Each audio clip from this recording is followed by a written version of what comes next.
শিক্ষকের থেকে আমি আল্লাহর মায়া কি কম? একটা ছাত্র যদি কান্না করে, শিক্ষকের যদি মায়া হয় কাছে টেনে নেয়। একটা মা সন্তানের কান্না দেখে যদি বাচ্চাটারে কাছে টেনে নেয়, মায়া হয়। তুই যদি 2 ফোঁটা চোখের পানি ছেড়ে একবার আল্লাহ বলে ডাক দে, আমি আল্লাহর ছেলে নাই, মেয়ে নাই, আমি বড় আদর করে তোরে বানাইছি, ও বান্দা তুই জবানটা দিয়ে যখন আল্লাহ বলে ডাক দিবি, আমি আল্লাহর কুদরতি অন্তরে তুফান মায়া রহমতের ঢেউ, আমি আল্লাহ রহমতের দরজা খুলে দে আর বলি বান্দা তুই যা দরকার চা, আমি এখন তোর জন্য সব বরাদ্দ দিয়ে দিব। এই জমিনে আল্লাহর কাছে ভোর রাত্রে কান্না ছাড়া কেউ কিছু পায় নাই। যত নবী, যত সাহাবায়ে কেরাম ওই রাতের কান্নার আওয়াজ, যত আল্লাহর খাঁটি গোলাম সবাই ভোর রাতে কান্নার আওয়াজ দিয়েছেন। আর একটা দোয়া কবুলের সময়, রোজাদার যখনই দোয়া করবে তখনই কবুল হবে। তবে রোজাদারটা রোজাদার হতে হবে। ওই রোজাও রাখবা, মিথ্যাও বলবা, ঝগড়াও করবা, এই রোজাদার হলে হবে না। রোজাদার তোমার চোখের রোজা, হাতের রোজা, কানের রোজা, পায়ের রোজা। অর্থাৎ রোজা মানি গুনাহ থেকে বেঁচে থাকো, পানাহার থেকে বেঁচে থাকো, আর রোজার দ্বারা তাকওয়া অর্জন করো। রোজা রাইখা যেমন খানার থেকে বাঁচলা, তাকওয়ার সবক আদায় করো, গুনাহ থেকেও বাঁচো, হাতেরও বাঁচাও, চোখেরও বাঁচাও। এইভাবে করিয়া তুমি যদি দোয়া করো সাথে সাথে কবুল। তবে এর মধ্যে আর একটা স্পেশাল সময় আছে, ইফতারি সামনে নিয়ে মাওলারে দোয়া করো, মাওলার কাছে বলো। ইফতারি সামনে নিয়ে দোয়া করবা, কসম আল্লাহর জায়গায় কবুল। ওগো নবীর উম্মতেরা,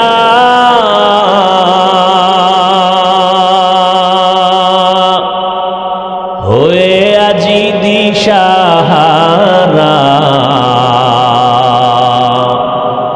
কোরআন হাদিসের চলো যখন যাহা চায় মনে, নবী বিনে কে তরবে পুলসিরত মিজানে, নবী বিনে কে তরবে পুলসিরত মিজানে, নবী আমার জীবন ভারে,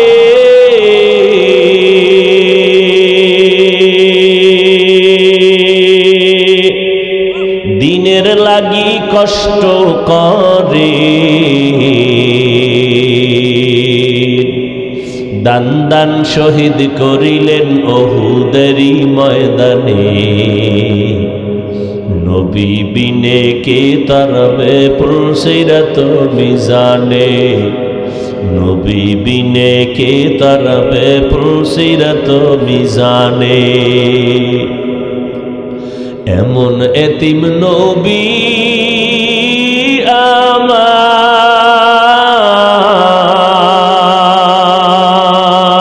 আমার, পিতা মাতা নাই যে তাহার, তারপরেও কত মারা মারল তাকে দুশ্মনে, নবী বিনে কে তরবে পুলসিরত মিজানে, নবী বিনে কে তরবে পুলসিরত মিজানে। এরে নবীর আশিক, আল্লাহ পাক বলেন ও পয়গম্বর আপনার উম্মতেরে জানায় দেন, যদিও হায়াত কম তবে হায়াতে বরকত আমি আল্লাহ বাড়ায় দিব। আপনার উম্মতের হায়াত যদিও কম তবে হায়াতে বরকত হবে অনেক বেশি।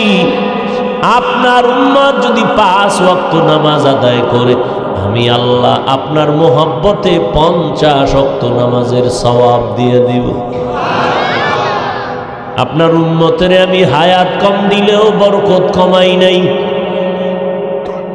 5 ওয়াক্ত নামাজ ফরজের আগে তাহাজ্জুদের নামাজ ছিল বাধ্যতামূলক। 5 ওয়াক্ত নামাজ ফরজ হয়েছে, তাহাজ্জুদের ফরজিয়াতটা শিথিল হয়ে গেছে, কিন্তু মর্যাদা কমায় নাই। আল্লাহ তাআলা বলেন নবী জানায় দেন আপনার উম্মত যদি এশার নামাজ পড়ে ঘুমায়, আবার ঘুম থেকে উঠে যদি ফজর আদায় করে, ঘুমাইয়া যে সময় কাটাইল এই সময় আমি নেকের পাল্লায় ওজন দিব। আপনার উম্মতের হায়াত অনেক কম, বরকত অনেক বেশি। 1000 মাস ইবাদত করে অন্য নবীর উম্মতেরা যা পাবে আমি আপনার উম্মতের এক রাতের ইবাদতে দিয়ে দিব। জানেননি ওই রাতটা কোনটা? কবে? ইন্না আনজালনাহু ফি লাইলাতিল কদর ওয়া মা আদরাকা মা লাইলাতুল কদর লাইলাতুল কদরি খায়রুম মিন আলফি শাহর। 1000 মাস, এর থেকেও আরো বেশি, ওর সমান না, আরো বেশি। খায়রুন মিন আলফি শাহর, 1000 মাস থেকেও উত্তম। বলে কত বেশি? কয় যখন কোরআনের এই আয়াত নাজিল হইছে তখন সর্বোচ্চ গণনার সীমা ছিল 1000 হাজার। তাহলে বেশি কত? কয় এখন আসছে কত? লাখ, কোটি, মিলিয়ন, ট্রিলিয়ন, বিলিয়ন, কিয়ামত পর্যন্ত যত আসবে এর 1000-এর সাথে হাজারের সাথে লাগায় দাও। 1000 মাস ছিল, এখন 1000 লক্ষ, 1000 কোটি, 1000 মিলিয়ন, 1000 ট্রিলিয়ন, 1000 বিলিয়ন ইবাদত করলে যা পাবে এক রাতে মুহাম্মদের উম্মত তা পাবে।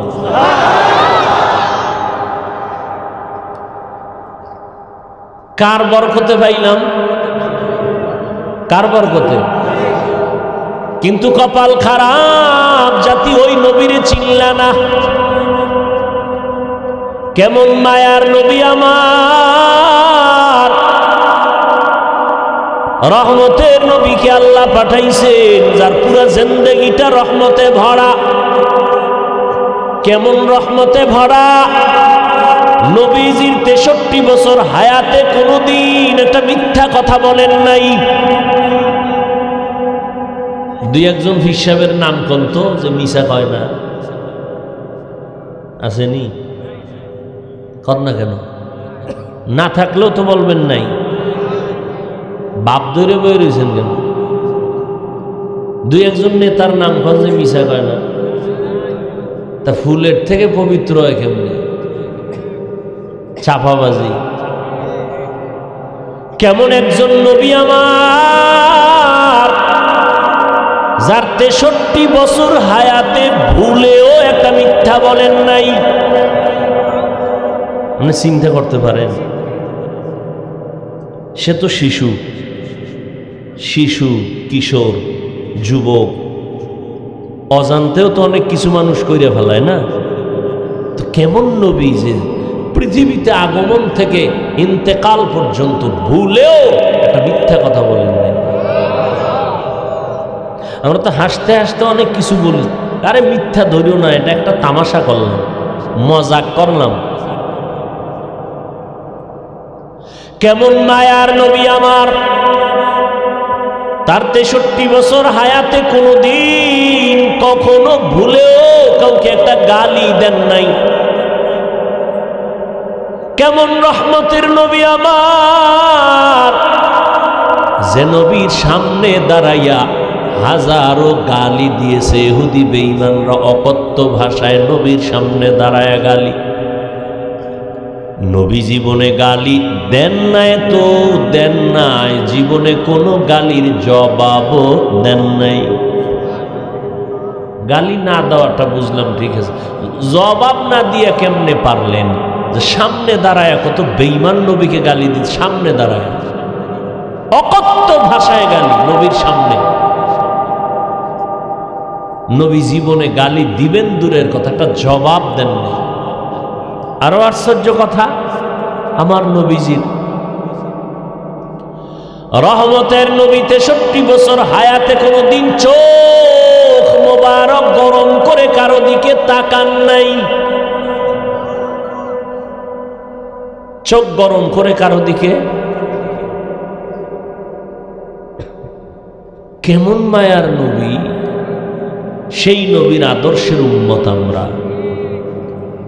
আল্লাহর কুদরতটা কেমন, যার পুরাটাই রহমত, পুরাটাই সুন্দর, সৃষ্টির শ্রেষ্ঠ আদর্শে ঘেরা, এত পৃথিবীর শ্রেষ্ঠ ব্যক্তিকে এমন এক জায়গায় পাঠাইলেন যেই জায়গার প্রত্যেকটা মানুষের মাথা তালু থেকে পা পর্যন্ত ওয়াল পুরাটাই নাপাক, এতটাই নাপাক, পুরা মানুষগুলো খারাপ, জমিনটাকে বানাইছে খারাপ। ওই ময়দানে ওই চূড়ান্ত একটা খারাপ মানুষের মাঝখানে সৃষ্টির শ্রেষ্ঠ পবিত্র নবীকে আল্লাহ পাঠাইল। আশেপাশে মাফ করুক বুঝাবার জন্য বলি, কোথাও যদি এখানে যাত্রা গান হয় অথবা কোনো পতিতালয় থাকে যেখানে অবাধে জেনা হয়, তো মুসলমান বলল এটাকে ফিরাইতে হবে, তো ছোটখাটো কিছু হুজুর আগে পাঠাইবে। বড় হুজুর বাংলাদেশের যাইব না, আগে বড় হুজুর যাবে না, আগে দেখো ওখানের কি হালাত, ঠিক না? এরপরে বড় হুজুরের কে আইসা খবর দিবে, তারপরে সে একটা পদক্ষেপ নিবে। বড় হুজুর যদি আগে যায় তাহলে অনেক আপনজনেরাও বলবে হুজুর এটা কাম ঠিক করে নাই। আমরা যাইতাম, হুজুর গেলেন কেন এত নিকৃষ্ট জায়গায়? কিন্তু আল্লাহর কুদরত কি, পৃথিবীর ইতিহাসে ওই সময় মক্কার মানুষের মতো চূড়ান্ত চরিত্রহীন লম্পট পৃথিবীতে আর কোথাও ছিল না, মানে খারাপের চূড়ান্ত। সেইখানে আমার নবীরে পাঠাইলেন, এমন এক পবিত্র নবী যার ঘাম থেকে মিশকের ঘেরান, যে নবী কদম যেখানে দেন সেখান থেকে দীর্ঘ বছর শুধু মিশকের ঘেরান আসতে থাকে, যে নবীজির চেহারা দিয়ে তাকাইলে ক্ষুধার্থ ব্যক্তির ক্ষুধা নিবারণ হয়ে যায়। কোন জায়গায় পাঠাইলেন? চূড়ান্ত মানুষ চরিত্রহীন, অবাধে মেলামেশা করে, কন্যা সন্তান আসলেই তাকে জ্যান্ত দাফন করে আপন বাবা। কতটা খারাপ! পৃথিবীর ওই জায়গায় একটা আল্লাহ ঘর বানাইছেন, শ্রেষ্ঠ একটা ঘর।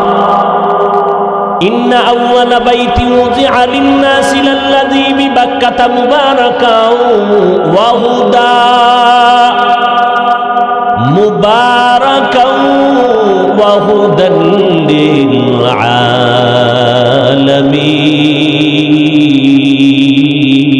আলামিন। আল্লাহ জমিনটা বানায় একটা ঘর বানাইছেন, আর কিছু নাই জমিনে। জমিনটা বানাইয়েই আল্লাহ একটা ঘর বানাইছেন।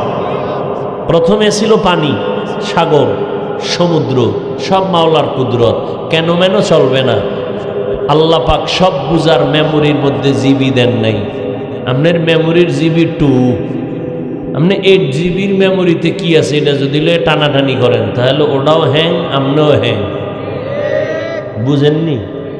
তাহলে মানুষের মধ্যে মেমোরির জিবি আছে, কিন্তু বুঝেন না? মেমোরি কার্ডের সাইজ সমান না, কথা বলেন না কেন? 1 জিবি মেমোরির যেই ডিজাইন, যেই সাইজ, 8 জিবি মেমোরির সাইজও কি এক না? ভিতরের কারবার কি এক? এই আমগো মেমোরি, এই ভিতরে মাথার সাইজ সব এক, ভিতরের জিবি কি এক? কারো জিবি 1, কারো জিবি 2, কারো জিবি 4, কারো জিবি 8, এভাবে মেমোরি। মানুষের ব্রেনের মধ্যে আল্লাহ এমন জিবি দিছেন, আনলিমিটেড মেমোরি দেওয়া এর ভিতরে জিবি। এটা সারা দুনিয়াটাও যদি জ্ঞান ঢুকাইতেই থাকো, ঢুকাইতেই থাকো, ঢুকাইতেই থাকো, মেমোরির 1%ও শেষ হবে না। কিন্তু বেতালে উল্টাপাল্টা করলে আবার দেখবা যে মেমোরি হ্যাং হয়ে গেছে।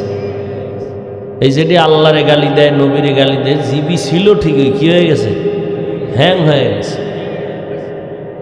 কারণ সব বিষয় ভাবার মতো আল্লাহ সবাইকে মেধা দেন নাই। ওইটা নিয়ে যদি সে চর্চা শুরু করে তখন সে খারাপ রাস্তায় চলে যাবে, মাথা নষ্ট হয়ে যাবে।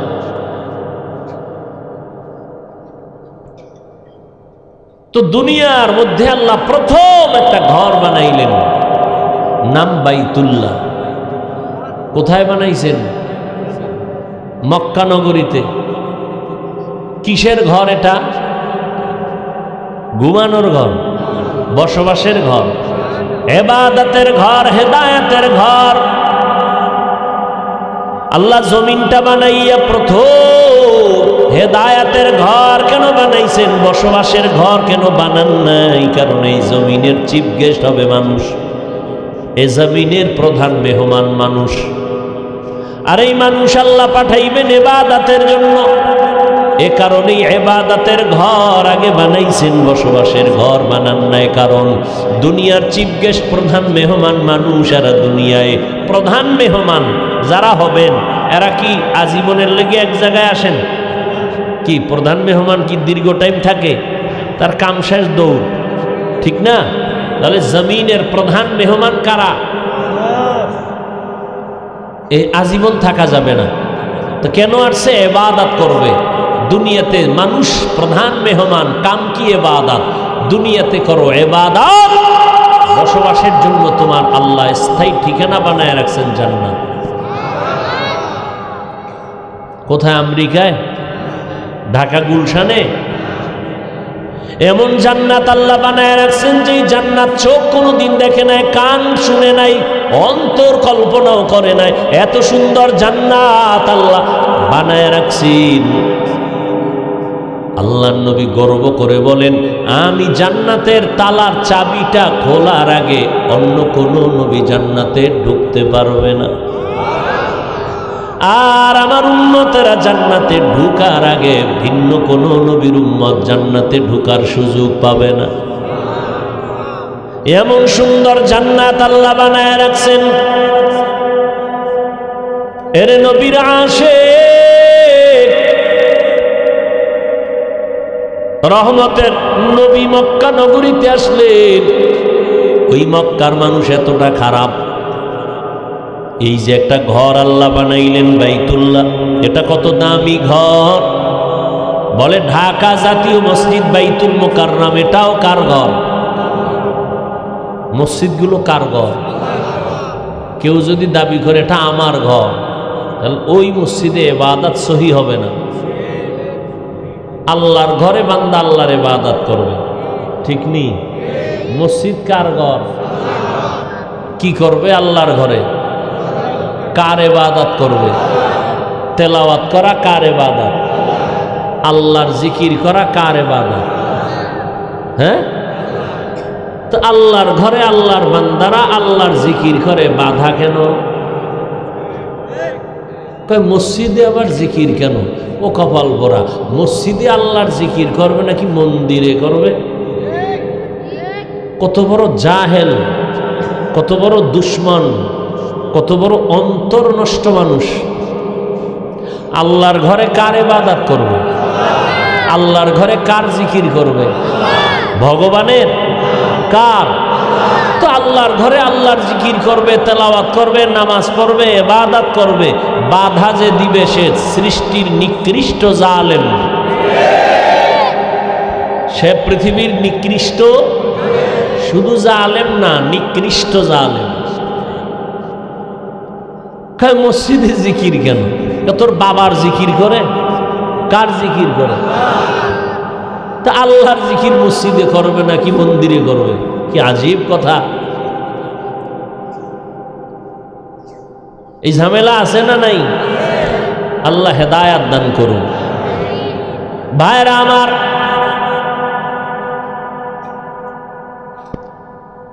হ্যাঁ, এমন একটা বাইতুল্লাহ জাতীয় মসজিদ আল্লাহর ঘর, তবে বাইতুল্লাহর সমান নেই।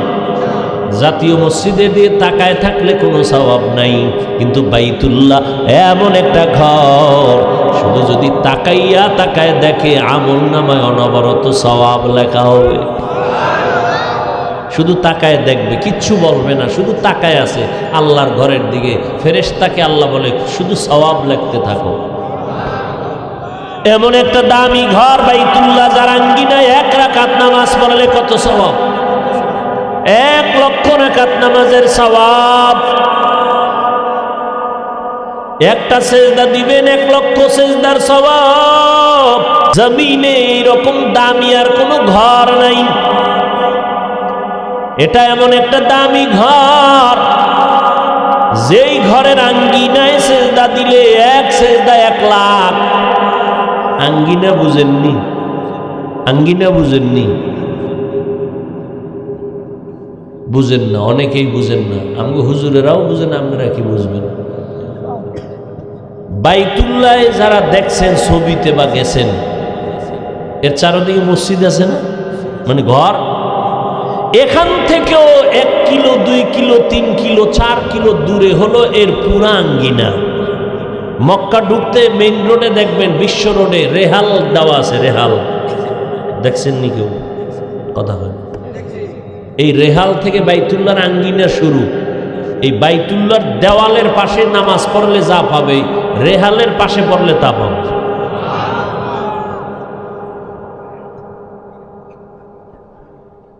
আমরা অনেকে মনে করি যে বাইতুল্লাহর এই ভিতরে ঢুকতে পারলে সব। হ্যাঁ, তবে জামাত অংশগ্রহণ করা, একই সাথে একই জামাতে সুন্নাত অনুযায়ী সব একটু বেশি হতে পারে। তবে মহিলাদেরকে পুরুষের সাথে নামাজের সাথে এক জামাতে নামাজ পড়ানো সম্পূর্ণ নিষেধ। পুরুষ বাইতুল্লাহর পার্শ্বে গিয়ে যা পাবে, মহিলা হোটেলে বয়ে নামাজ পড়লে তা পাবে। আল্লাহ যদি মহিলাকে হোটেলের মধ্যে নামাজ পড়াইয়া বাইতুল্লাহর পাশের সওয়াব দিয়ে দেয়, আপনার আপত্তি আছে? আপনি ধাক্কাইয়া এই মহিলাকে এরপরে বাইতুল্লাহর পাশে নিয়ে আসবেন, পুরুষের নামাজের পাশে দাঁড় করাবেন, ওনার নামাজও শেষ, পুরুষেরটাও শেষ।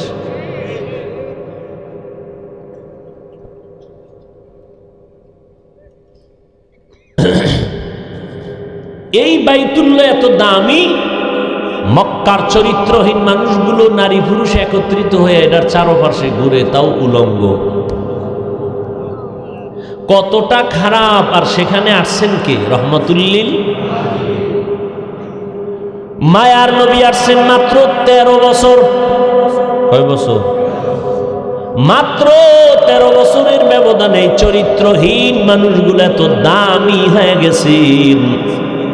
রহমতের নবীর আদর্শের কারণে আল্লাহ জিব্রাইল আমিনকে লিস্টি দিয়া কয়, যাও আমার নবীরে পৌঁছাইয়া দাও।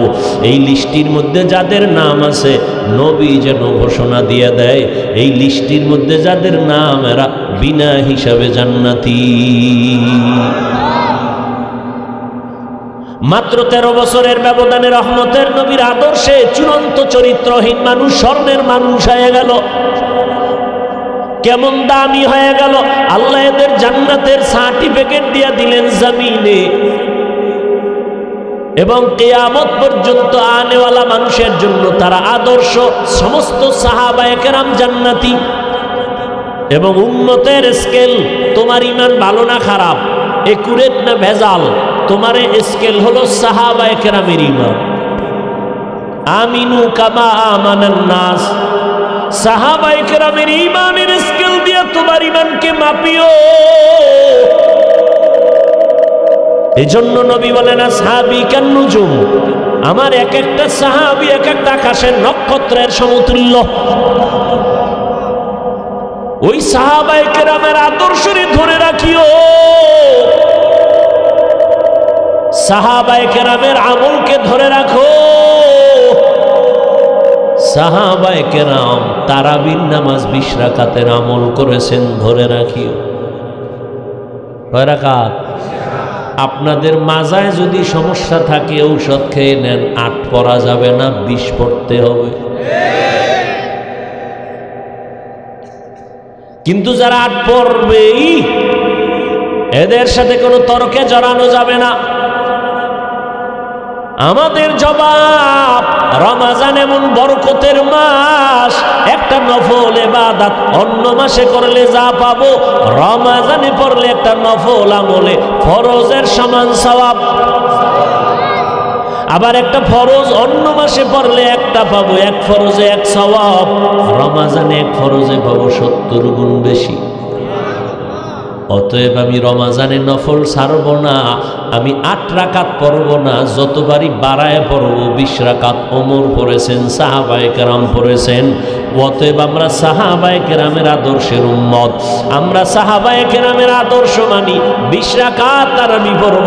এরপরেও যদি আপনার কোনো আপন লোক, একেবারে আপনার কলিজার আপন, সে যদি বলে আমি 8 রাকাত পড়ি, তুই কেন 20 পড়ো, আপনি তার মনটা রক্ষায় জবাব দিবেন, তোমার কথা মেনে আমি 8 রাকাত তারাবি পড়ব, ঠিক আছে, কিন্তু বাকি 12 রাকাতও ছাড়ব না।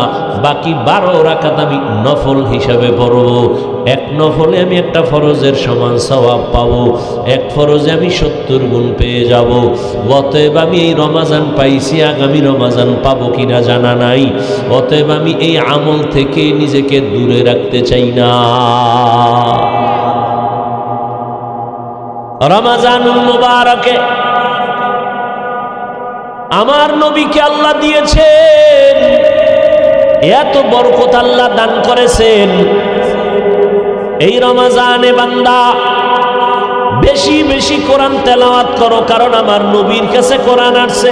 নবী কোরআন শরীফটা আমাদের কাছে আমানত রেখে গেছেন। ও উম্মত, কোরআনটা ধরে রাখবা, সম্মান কমবে না।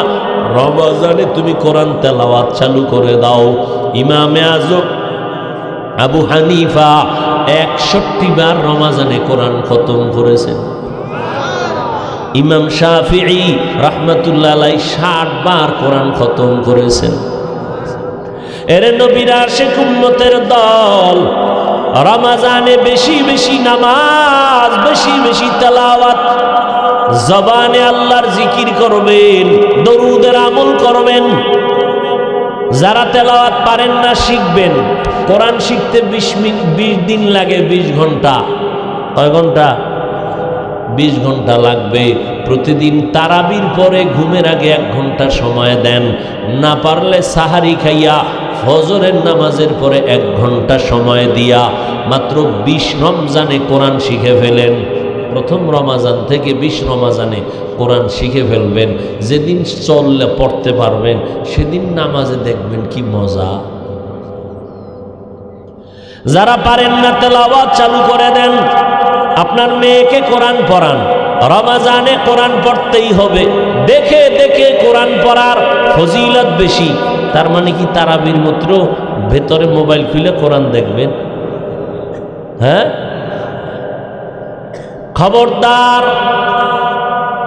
রমাজানে বেশি বেশি ইবাদত আর তাহাজ্জুদের নামাজটা পড়বেন, যেটা 11 মাসে সম্ভব না, এটা রমাজানে সহজ।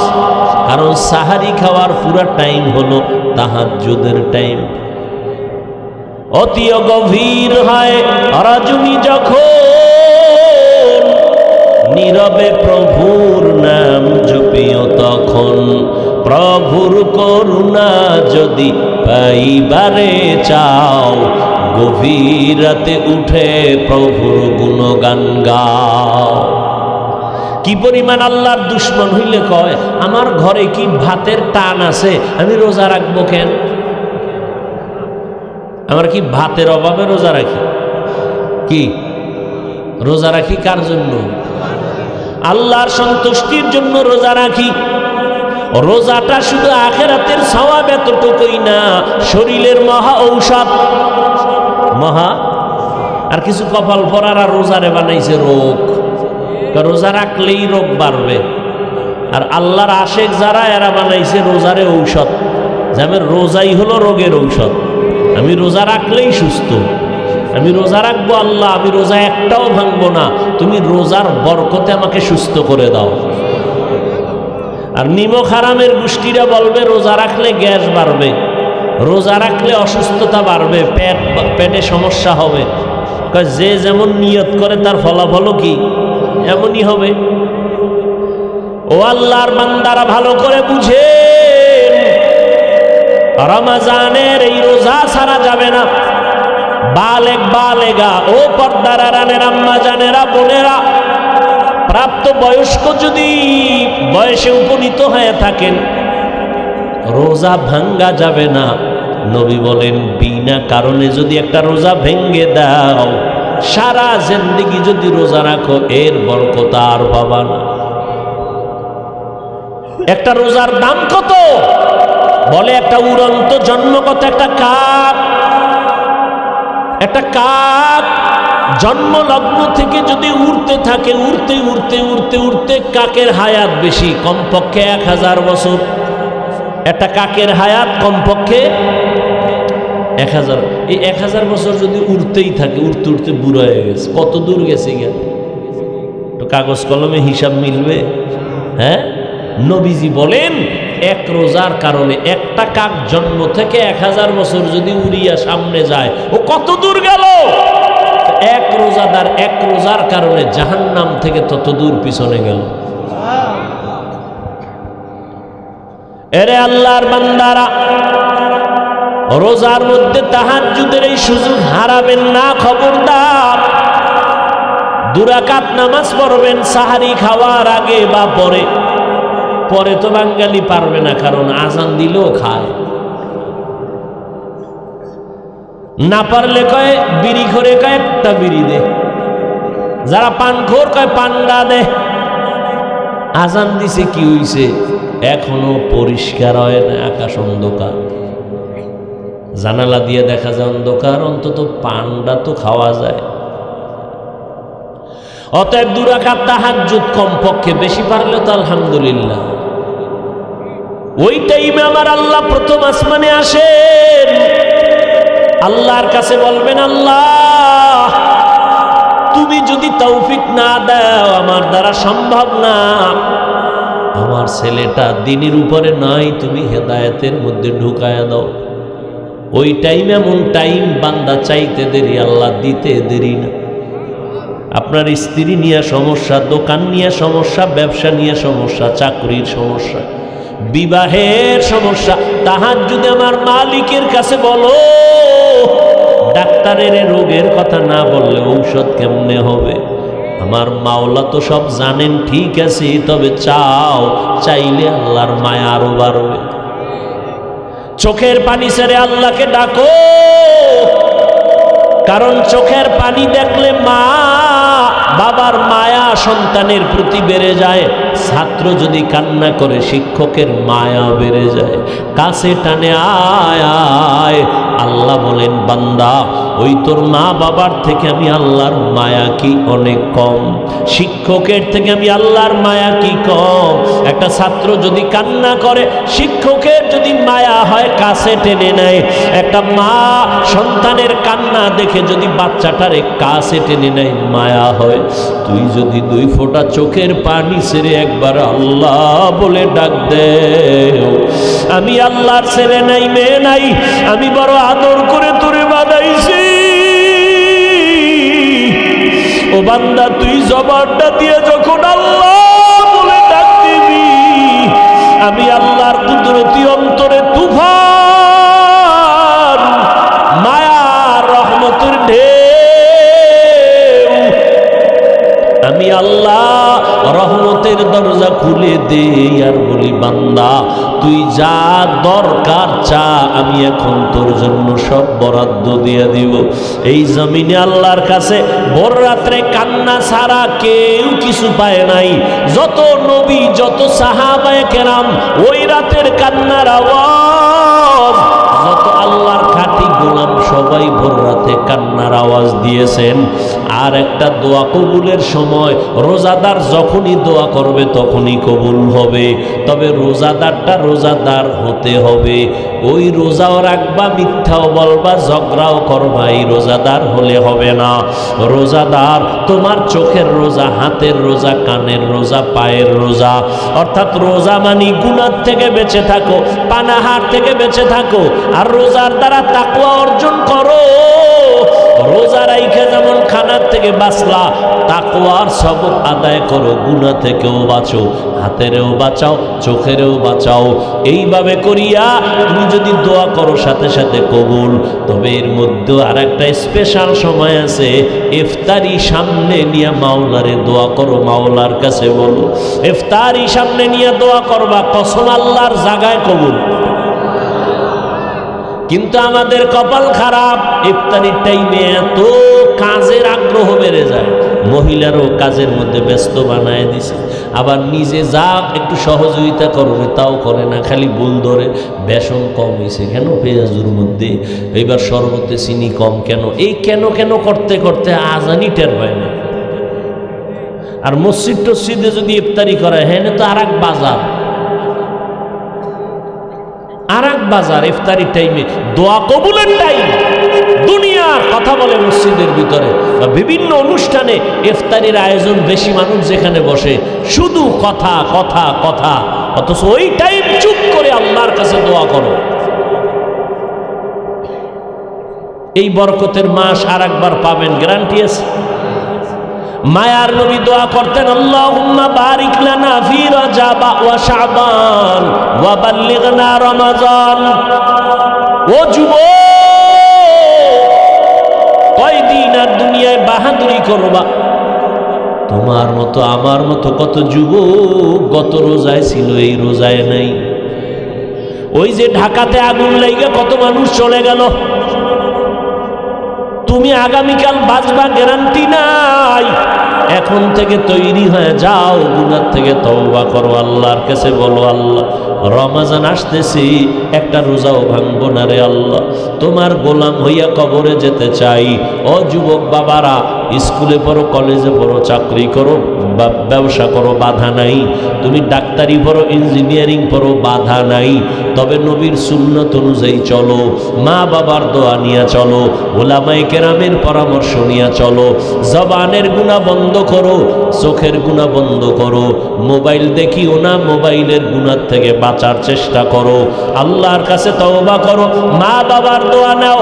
তোমার মতো যুবক তাকায় দেখো, আজ স্কুল কলেজে পড়িও নামাজ ছাড়ে না, নাই? তুমি কেন পারবা না?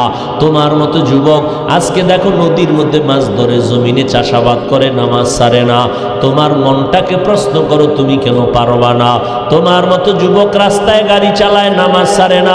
তোমার মতো যুবক র্যাব, আর্মি, পুলিশ, বিডিআরের চাকরি করে, নামাজ ছাড়ে না। ও বান্দা, তুমি কেন পারবা না? ও বৃদ্ধ বাবাজি, আপনার মতো কত বুড়া মসজিদে গিয়া নামাজ করে, নামাজ ছাড়ে না, আপনি কেন পারবেন না? ও পর্দার আড়ালের আম্মা জানেরা, আপনাদের এত সম্মান, এত মর্যাদা, আপনারা নবীদের মায়ের মতো মা, সাহাবায়ে কেরামদের মায়ের মতো মা। এ জমিনে যত ভালো ভালো সন্তান আছে, মা আপনাদের অবদান দোয়ার কারণে। অতএব আপনার মতো কত মা এই জমিনে এখনো আছে, পাঁচ বেলার নামাজ পড়ে, স্বামীর মাল হেফাজত করে, সন্তানগুলো আদর্শ সন্তান বানাবার চেষ্টা করে। আপনার সন্তানকে ডাক্তার বানাবেন, বাধা নাই, ইঞ্জিনিয়ার বানাবেন, বাধা নাই, তবে আপনার সন্তান যেন নবীর আদর্শ থেকে দূরে না যায়। আল্লাহর কোরআনটা পড়াইয়া নবীর আদর্শের ডাক্তার বানায় যাবেন, আপনার জীবন ধন্য। ওই সন্তান আপনার জন্য কোরআন পড়ে দোয়া করবে। এখন থেকে তৈরি হয়ে যান, আল্লাহর কাছে তওবা করেন। ও যুবক বাবারা, মা বাবার দোয়া নিয়ে সামনে আগাও। মা বাবার দোয়া ছাড়া কোনোদিন সফলতা অর্জন করতে পারবা না।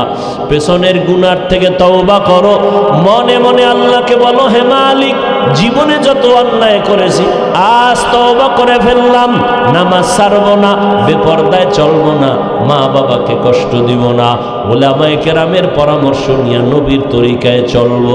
তওবা করার যদি অন্তর তৈরি হয়, মুনাফিকি যদি না থাকে, খাঁটি তওবার নিয়তে দুটো হাত আল্লাহকে দেখায় দেই। আয় আল্লাহ, হাতগুলো কবুল করে নেন, তওবা কবুল করে নেন, তওবার উপরে মজবুত হইয়া চলার তৌফিক দান করেন, আমিন।